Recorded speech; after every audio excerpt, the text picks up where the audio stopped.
tayo sa likod ng Universal Studios sa Beijing, China. Grabe.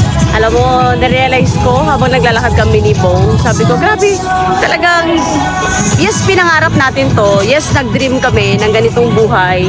Pero talagang tinrabaho din namin eh. Talagang we work so hard. We work hindi lang po ng isang gabi, ng dalawang gabi. We work years before namin ma-experience yung ganitong buhay.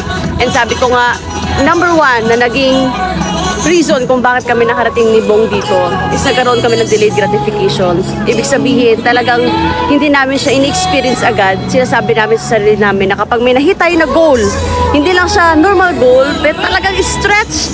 Yung talagang alam mong pagtatrabahuan mo talaga, sleepless night, you give all your heart, your passion. And kaya yung pag-travel namin right now ni Bong, it's really so priceless kasi alam namin na we really deserve this trip, di ba? So, yun. Sarap, ang sarap. Pag alam mong nagagawa mo isang bagay at nasa opportunity ka na magbibigay ng magandang buhay sa'yo, makakapag-travel sa'yo like this. Ay, ang sarap na parang years ago, paulit-ulit kong pinagpapasalamatan sa sarili ko na buti na lang, I choose to work hard ng mas maaga. I choose to continue.